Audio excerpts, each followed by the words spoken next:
오늘은 1월 세 번째 주일입니다. 1월 세 번째 주일은 교회에서 여전도의 주일로 지키죠. 이 같은 여전도의 주일은 주일 찬양 예배 때 여전도의 연합 헌신 예배를 드리곤 합니다.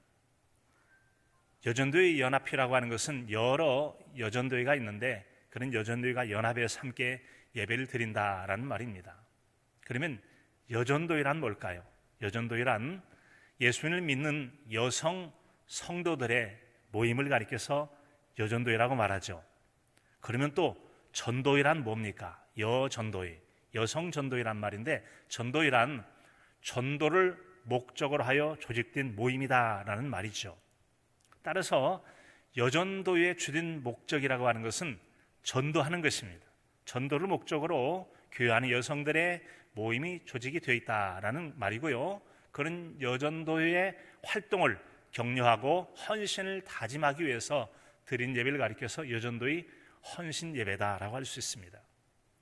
이 같은 여성 성도들의 전도의 활동에 대비되는 남성 성도들의 모임을 남전도회 혹은 남선교회라고 합니다.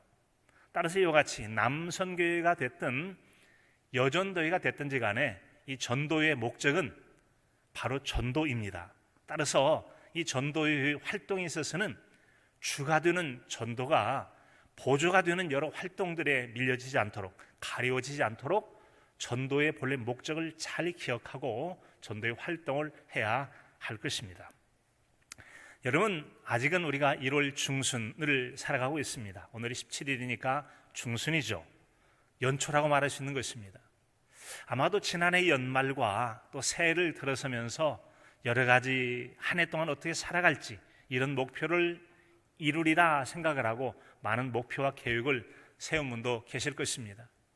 그런데 이런 계획을 이뤄오면서 벌써 작심삼일이라고 계획하고 뭔가를 실행하려 했던 것이 3일을 못 가서 벌써 흐지부지 되려고 했던 분도 계실지 모르겠습니다. 아니지, 이럴 수는 없어. 다시 하고 작심삼일 계획하듯 3일 동안에 계획하고 무너지면 또 여러분 다짐과 재다짐을 통해서 하루하루 근근히 잘 이겨내는 분도 계시겠고 요즘은 조금 잊혀졌거나 아니면 조금씩 적응해 가는 분도 계시기도 하실 것입니다. 그런가 하면 어떤 분들은 뭐 특별한 계획 없어도 나에게는 하는 일이 있고 늘 하는 것처럼 그렇게 늘 해가면 된다라고 생각하면서 잘 해가는 분도 계실 것입니다. 자, 그러나 여러분 중요한 것은 한 해를 살아갈 때 나는 무엇을 행하겠다라고 하는 구체적인 목표가 있는 것은 매우 중요합니다. 그리고 그 같은 목표를 나는 어떻게 이루겠다라고 하는 구체적인 목표를 실행해 나갈 방법을 찾고 준비하는 것은 매우 중요하죠. 그래서 목표가 정해지고 그 목표를 어떻게 실행하겠다고 하는 계획을 따라서 실행하게 된다면 분명히 그는 아무런 계획 없이 그냥 대충 살아가는 것보다는 훨씬 더 좋은 목표를 달성할 수 있고 좋은 결과를 얻을 수가 있을 것입니다. 자, 여러분, 오늘의 말씀은 우리가 한 해를 어떻게 어떤 목표를 가지고 지금보다 더 나은 삶을 살기 위해서 어떻게 살 것인가에 대한 말씀의 커다란 도움이 될 것입니다. 신앙생활하는 성도뿐만 아니라 여전도회를 비롯한 남선교회와 이런 조직과 또 지역사회 공동체 생활을 하는 그런 여러 직장 생활에 이르기까지 사회 조직 생활하는 사람들 그리고 개인적인 목표를 가지고 자신의 계획한 꿈을 이루길 원하는 모든 사람에게도 커다란 도움이 될 수 있는 말씀이 오늘의 말씀이라 할 수 있습니다. 자, 오늘의 말씀에서 예수님은 자신을 참 포도나무라고 소개를 합니다. 그리고는 아버지는 포도원 농부시다라고 소개하고 있습니다. 여러분이 구약 성경에 보면은 이 포도나무라고 하는 것은 이스라엘 백성을 대신하는 말로 사용하고 있죠. 여러분, 그런데 구약 성경에 나와 있는 이스라엘 백성들의 표현이 포도나무라고 표현이 되어 있기는 한데 대부분에 걸쳐서 이 포도나무가 문제가 많습니다. 하나님 말씀에 불순종하고 죄를 지어서 나쁜 포도나무가 되어버리고 말죠. 그래서 예레미야서 2장 21절 같은 게 보면은 내가 너를 순전한 참 종자 곧 귀한 포도나무로 심었거늘 내게 대하여 이방 포도나무의 악한 가지가 되면 어찌미냐. 또는 내가 참 좋은 품종의 포도나무를 심었는데 병이 들었듯이 나쁜 포도나무가 됐어요. 그래서 이방 땅의 나쁜 포도나무 가지처럼 그렇게 변해버렸느냐라고 말씀하고 계십니다. 이런 것처럼 여러분, 이스라엘 백성들이 나쁜 포도나무라고 비유됐다면 예수님은 자신을 참 포도나무라고 말씀하세요. 이스라엘을 대신한 참 포도나무다라고 말씀하세요. 이처럼 예수님은 포도나무 비유를 통해서 포도원 농부이신 하나님께서 우리에게 무엇을 원하고 계시는지 오늘의 말씀을 통하여 들려주고 있습니다. 자, 오늘의 말씀에는 열매를 맺는다는 말과 혹은 열매를 맺지 않으면이라는 말씀을 통해서 열매를 맺는다, 열매를 맺지 않는다, 열매에 대한 내용이 구체적으로 6번에 걸쳐서 나옵니다. 그리고 이것이 간접적인 표현으로 4절과 5절에 2번 걸쳐서 총 8구절에서 여러분 8번에 걸쳐서 이 열매를 맺는다 혹은 열매를 맺지 않으면이라고 하는 열매와 관련되어서 설명하고 있습니다. 따라서 이 비유의 말씀에서 가장 중요한 것은 열매라고 하는 것이죠. 열매가 얼마나 중요하면 열매를 맺으면, 열매를 맺지 않으면, 이렇게 하면 열매를 맺고 열매를 또 맺지 않는다면 해서 열매를 강조하고 있을까요? 그만큼 여러분, 열매가 중요한 것은 여러분, 과수 농사를 하는 농부가 과수나무, 사과나무, 배나무, 감나무, 그 나무가 무엇이든지 간에 과일나무를 심고서 열매를 기대하지 않는 농부는 아무도 없어요. 오직 농부는 나무를 잘 가꿔서 기대하고 바라는 꿈이 있다면 나무에서 좋은 열매를 많이 맺어서 풍성한 추수를 하는 것을 기대할 것입니다. 결실이 기대요. 그래서 그의 관심은 열매에 있을 수밖에 없는 것이죠. 오늘의 말씀은 포도원 농부가 포도나무에서 더 좋고 많은 열매를 맺으려면 어떻게 해야 하는지에 대해서 우리에게 들려주고 있습니다. 그리고 농부가 그렇게 해서 더 품질이 좋고 더 많은 결실을 거뒀을 때 그 결과가 어떻게 될 것인가에 대하여도 우리에게 들려주고 있습니다. 이제 예수님께서 말씀하신 이 비유를 통하여 자신의 믿음과 삶을 돌아보고 한 해 동안 어떻게 살아갈지 다시 한번 자신의 삶을 점검함으로 연말에 그 삶의 풍성함을 더하는 은혜 시간으로 귀한 복이 될 수 있기를 간절함으로 축복합니다. 자, 여러분, 그렇다면 예수님께서는 오늘의 이 비유의 말씀을 통하여 우리에게 무엇을 교훈해 주고 계십니까? 첫 번째는 바로 농부는 포도나무가 좋은 열매를 맺길 원한다라는 이 포도원 농부의 마음을 우리가 읽을 수가 있습니다.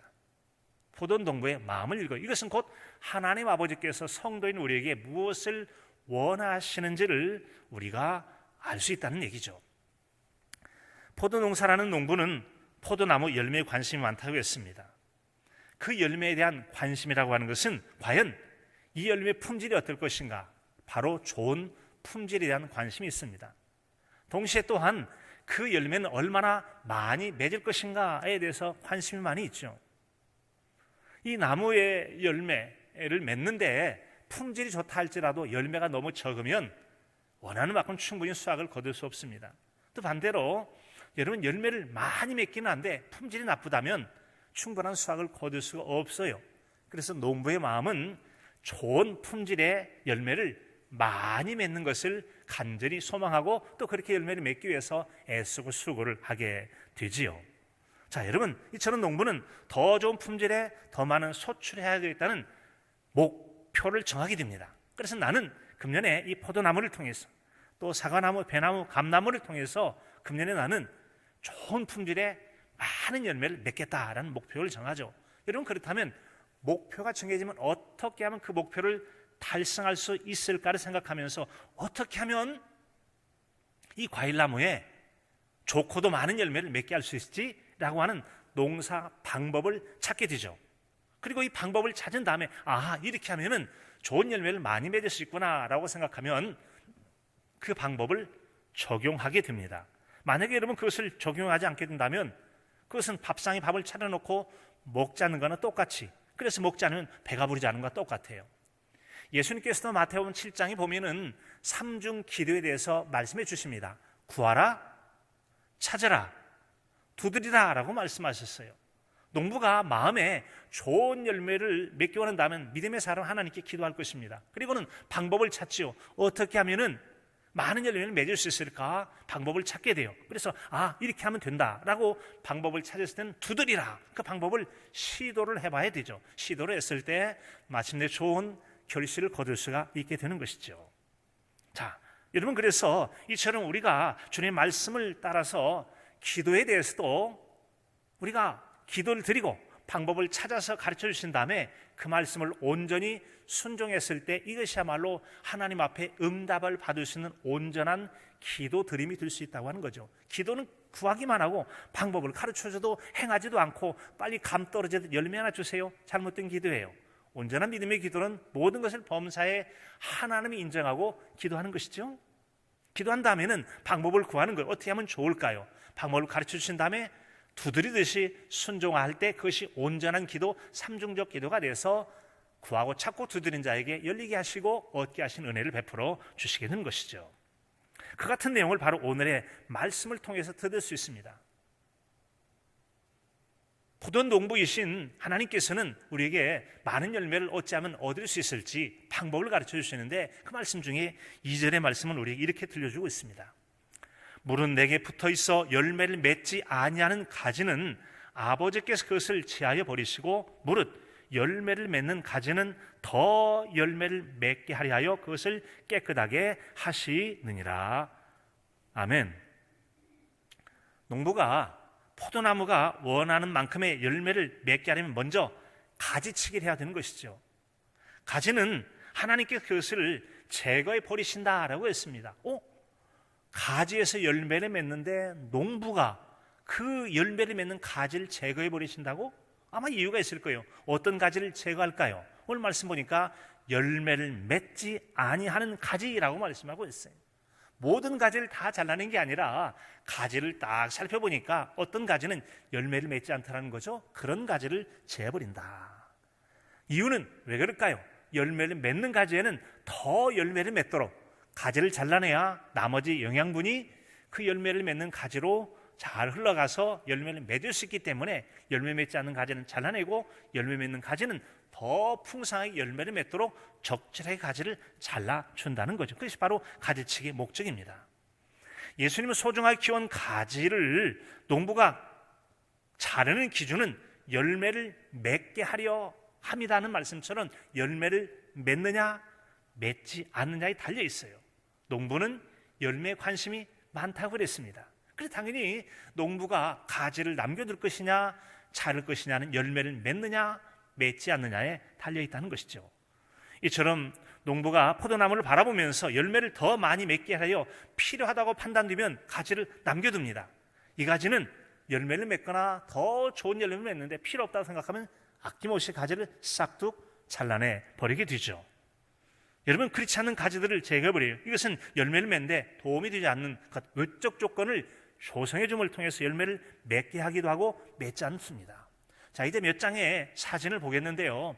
작년에 이제 김재열 열사 서거 60주년이 되는 그 즈음에서 김재열 열사 생가를 다녀오는 중에 제가 그 동네에서 포도나무에서 잘라낸 가지들을 볼 수가 있었습니다. 자, 여러분, 이 같은 이제 포도나무 가지는 땔감용이에요. 땔감용. 무더기로 있죠. 저 같은 가지가 엄청나게 많은 가지를 자라냈어요. 저런 가지를 이제 땔감용으로 묶어두기도 합니다. 묶어두고 또 어떤 경우는 많이 쌓아놨어요. 포도나무 가지가 얇아도요, 많은 포도 농장이 사다 보니까 저렇게 많은 포도나무 가지를 맺는 것을 볼 수가 있었습니다. 여러분, 그 외에도 농부는 좋은 열매를 많이 맺는데 필요한 거름을 공급해주고 또 병충해를 제거해주기도 하고 때로는 포도나무의 상품성을 높이기 위해서 봉지를 싸주기도 하죠. 그렇게 해서 많은 열매를 걷고 좋은 열매를 거둘 수가 있어요.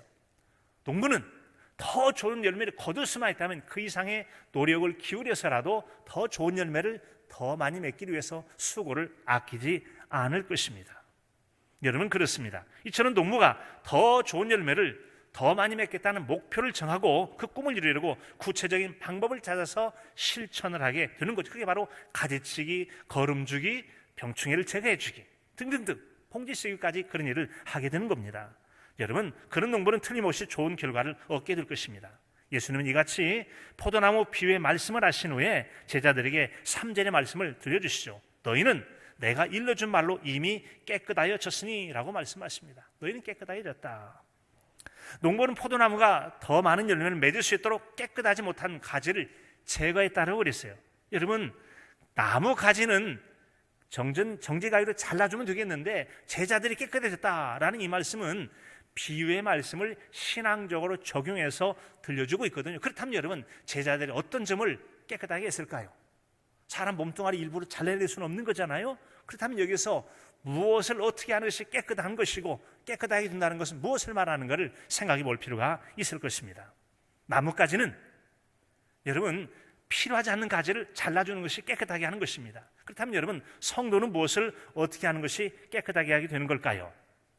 여러분, 예수님 말씀 보니까 내가 일러준 말로 너희가 깨끗해졌다라고 말씀하고 있습니다.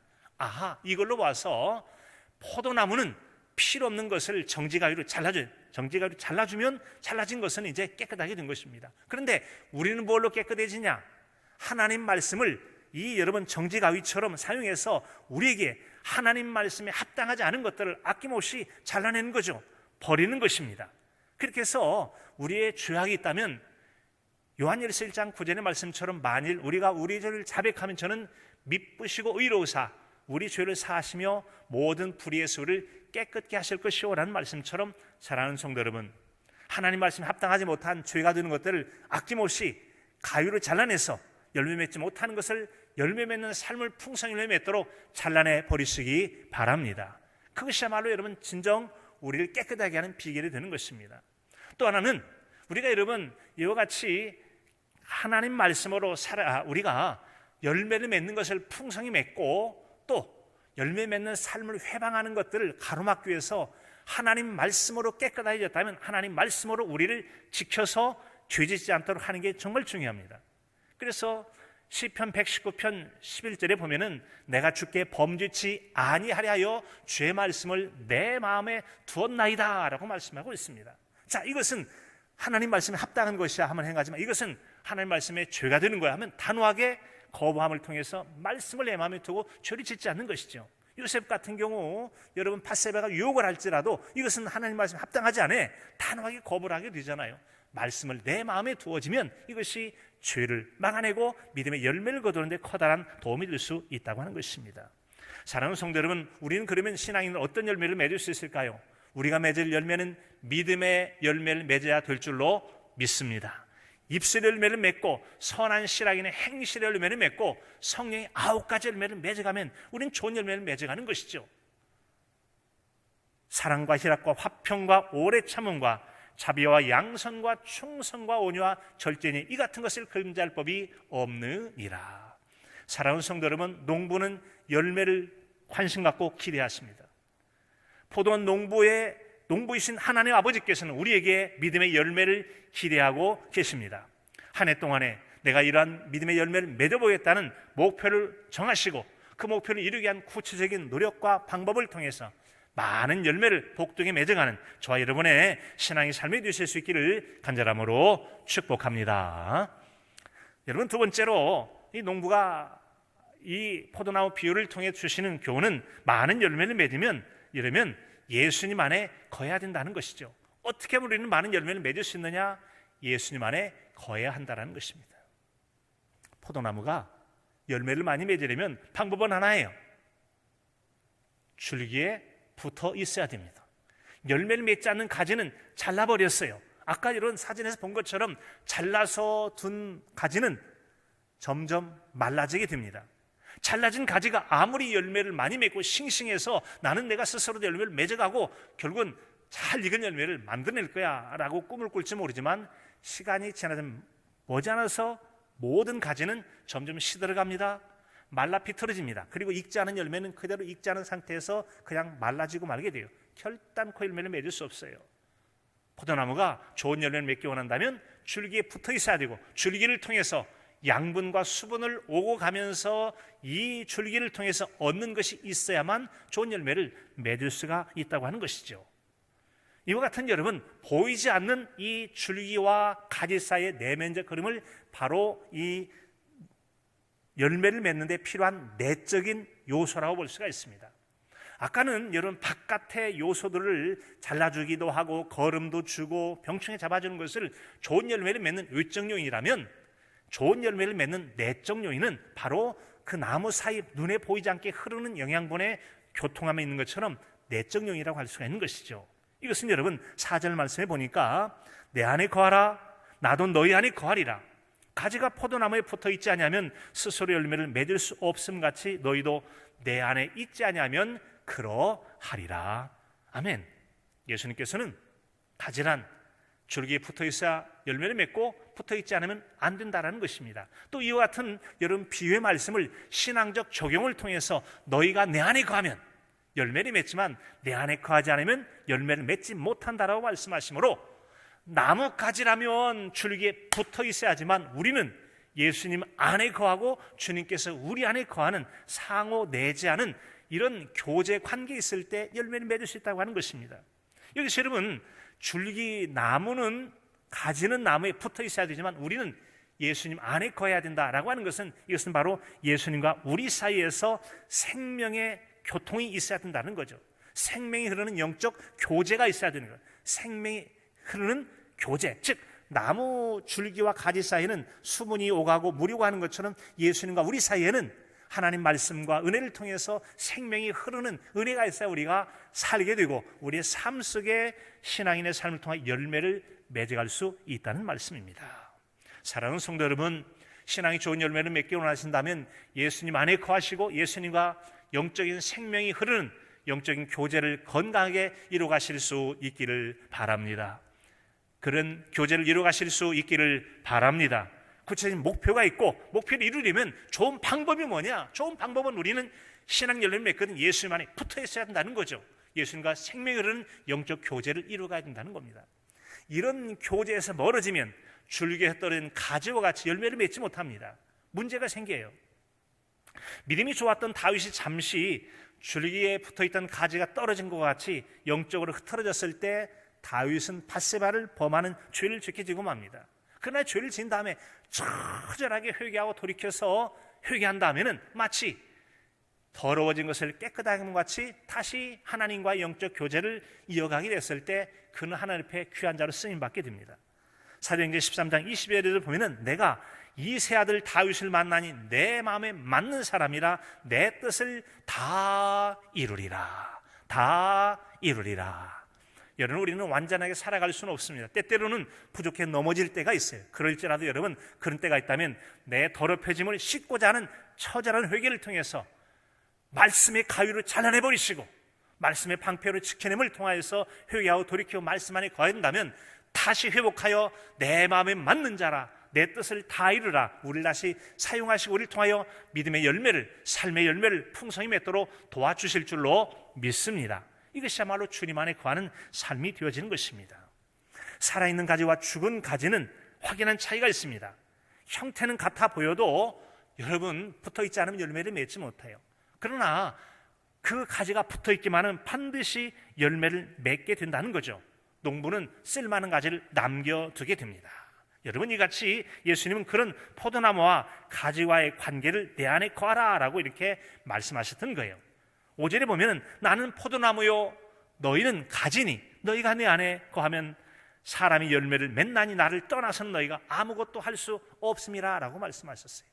우리가 예수님 떠나서는요 믿음의 좋은 열매를 맺을 수가 없습니다. 난 예수님이 없어도 열매를 잘 맺을 수 있어, 그런 생각이라면 크게 교만한 것이고 크게 잘못된 것이, 그것은 이단 사상이 될 가능성이 많이 있습니다. 분명히 예수님은 나를 떠나서는 너희가 아무것도 할 수 없다고 그랬어요. 그런데 여러분 5세기경에 영국의 5세기 초에 영국의 수도사 펠라기우스라고 하는 사람이 아주 경건한 펠라기우스 신앙이 있었는데 이분이 나중에 생각이 좀 잘못돼 가지고 아담이 범죄를 했다 할지라도 하나님께서 우리가 선을 행하든 악을 행하든 그 자유를 완전히 다 빼앗진 않았다라고 하는 주장을 합니다. 얼핏 보면 맞는 말 같아요.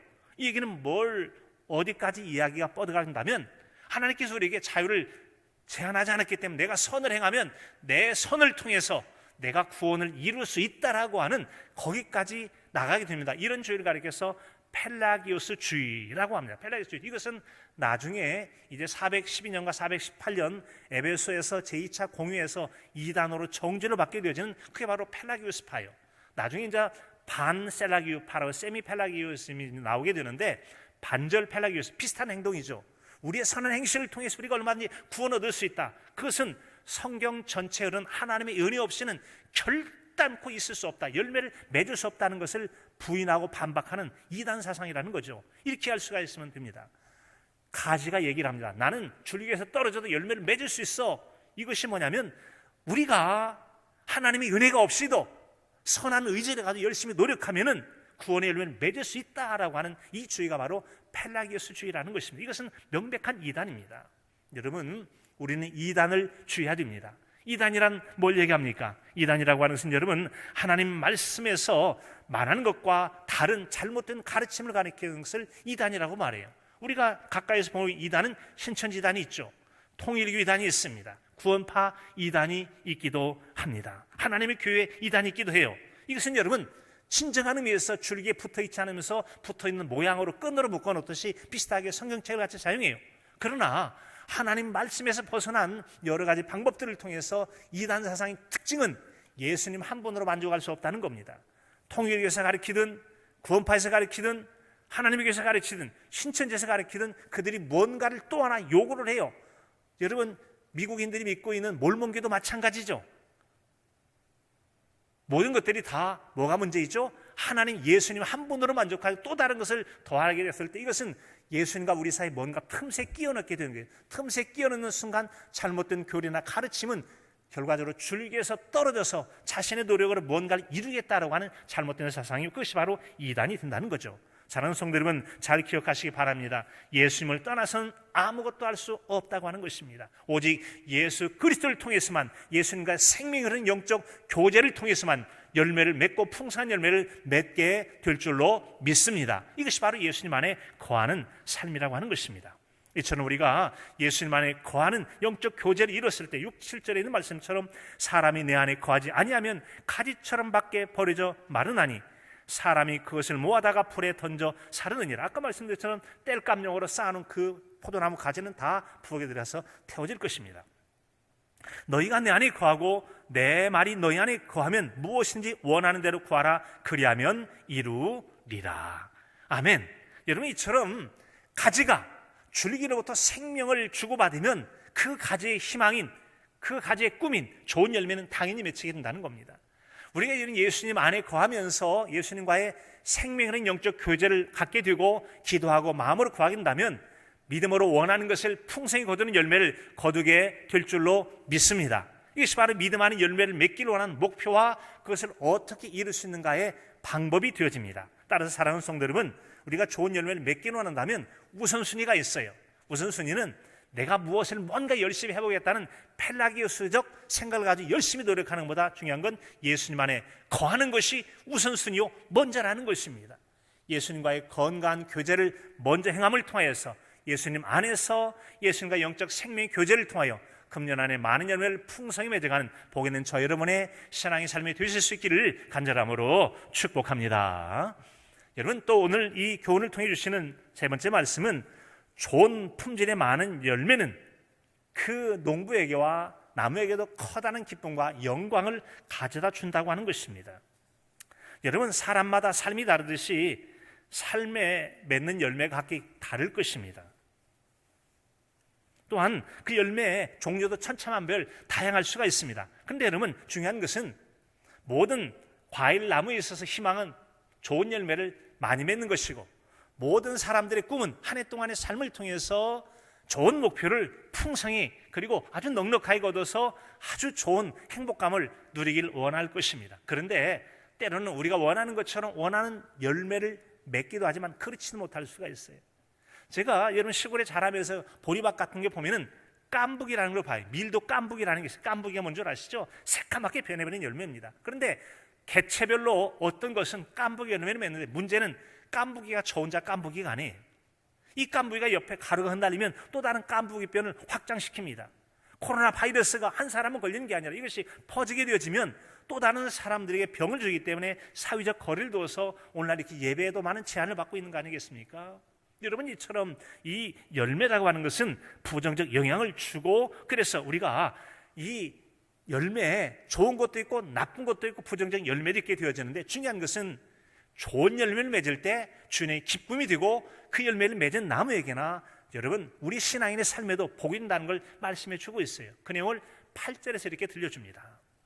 너희가 열매를 많이 맺으면 내 아버지께서 영광을 받으실 것이요 너희는 내 제자가 되리라. 아멘. 포도나무의 열매를 많이 맺으면 주인이 얼마나 많이 여러분 기쁘고 영광을 얻는지, 제가 여러분 작년 가을쯤에 고창 성수면인가요? 거기에 있는 고수면에 있는 희성농장에 가본 적이 있었어요. 희성농장에서 보니까 포도나무 하나가 말이죠, 몇 해 전에 4,500송이 열매를 맺어요. 4,500송이. 눈치가 있으면 사진을 좀 보여줘야 하는데 안 보여주네요. 방송실. 예. 여러분, 이제 제가 만나봤던 이 도덕현 씨예요. 개인과 부인과 또 도덕현 씨와 시간을 많이 나눴는데 포도나무 열매를 맺기 위해서 얼마나 노력을 많이 하는지, 정말로 뭐 대나무를 뭐 이렇게 태워가지고 하고 거름을 어떻게 주고 해서 철저하게 유기농. 왜 유기농 했더니 자기는 농약 냄새를 맡으면 코에 병이 있어가지고 코에서 콧물이 줄줄 흘러가지고 자기는 애당초 유기농 이외에는 다른 걸 농약을 사용하지 않는 그런 방식을 써간다고 얘기를 하고 있더라고요. 여러분, 그렇습니다. 사진을 좀 보여주지 안 보여주네요. 여러분 한 나무가 4,500송이 상상이 되어집니까? 45송이를 열어도 괜찮은 나무일 텐데 4,500송이 보통 100배 이상 열매예요. 100배 이상 열매. 엄청나죠. 엄청나요. 이처럼 여러분 그분은 이 포도 열매 때문에 얼마나 명예를 얻었는지, 온갖 방송에서 나오고 상품이 잘 팔려지고 교과서에서 나오고 말이죠, 뭐 기네스북에 올라갔다고 그러나요? 어마어마한 명예를 얻기도 했습니다. 이처럼 여러분 세상에서도 많은 열매를 맺게 되어지면 좋은 결과를 얻는 그런 풍성함을 얻게 되어져요. 신앙인의 삶도 마찬가지 아니겠습니까? 각각의 삶은 다를 것입니다.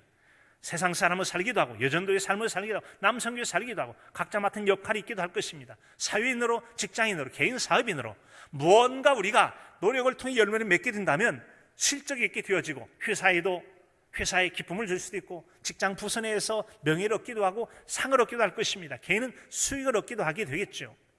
예수님은 오늘의 말씀의 비유를 통해서 너희가 신앙의 열매를 많이 맺게 된다면 너희는 내 제자가 될 것이다. 그 앞에 하나님께 영광을 돌릴 거라고 말씀하고 있습니다. 영광을 돌릴 것이다. 사랑하는 성도 여러분, 신앙인은 신앙의 열매를 맺어야 됩니다. 우리가 여러분 열매 맺지 못한 나무로 살지 않고 열매를 맺을 때 하나님 아버지께서 영광을 받게 되실 줄로 믿습니다. 하나님 영광 돌리는 것이 우리 신앙인의 열매네요. 우리는 열매 맺는 포도나무 같은 존재라는 겁니다. 그리고 또한 그는 제자라고 하는 영광을 얻게 되는 거예요. 그런 사람 말은 내 제자지. 예수님께서 제자를 지금도 부르고 계십니다. 예수님 시대 12제자만 있습니까? 지금도 예수님은 열매 맺는 사람, 네가 바로 내 제자야. 오늘날도 예수꾼으로 살 수 있고 작은 예수님의 제자로 얼마든지 살아갈 수 있음을 이 비유를 통해서 우리에게 말씀해 주고 있어요. 여전도인으로서, 남성교인으로서, 모든 성도로서 우리는 열매를 맺을 수 있다는 것입니다. 예수님은 마태복음 21장에 보면은 이 포도원 품꾼의 비유를 통해서 하나님의 나라를 받을 사람은 하나님 나라의 열매를 맺는 백성이라고 했어요. 하나님 나라의 열매를 맺는 사람이 하나님 나라를 유업으로 받을 수가 있게 되어져요. 누가복음 17장에 있는 것처럼 어떤 사람은 데려감을 당하고 어떤 사람은 남겨둠을 당하고, 언젠가 주님 오실 때 들림받을 때 어떤 사람이 데려감을 당하겠습니까? 하나님 나라에 속한 자가 여러분 아니겠습니까? 여러분, 우리는 깐부기를 맺는 자가 아니라 좋은 열매를 맺는 성도가 될 줄로 믿습니다. 얼마 전에 여러분 깐부기 신앙인 있잖아요. 목사의 딸로 태어나기도 하고 기독교 방송국에 근무하는 남편 살아가도 여러분 그 알고 있는 정인이라는 아이를 학대 사망케 하는 기독교로서 수치 같은 깐부기 열매를 맺은 사람 얼마나 안타까운지요. 시간은 우리에게 똑같이 주어지는 선물입니다.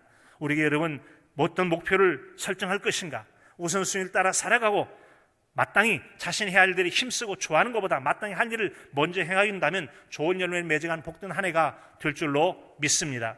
기왕 하나님의 사람을 살아가며 종처럼 마지못해서 하는 것이 아니라 내가 주인이다, 하나님께 복받을 상속자라는 자세와 태도를 가지고 잘 열매를 맺어감으로 하나님께 영광 돌리고 잘했다, 착하고 충성된 종이라고 하는 마지막을 큰 상급과 복을 누리는 복된 저 여러분의 신앙의 삶이 되실 수 있기를 간절함으로 축복합니다.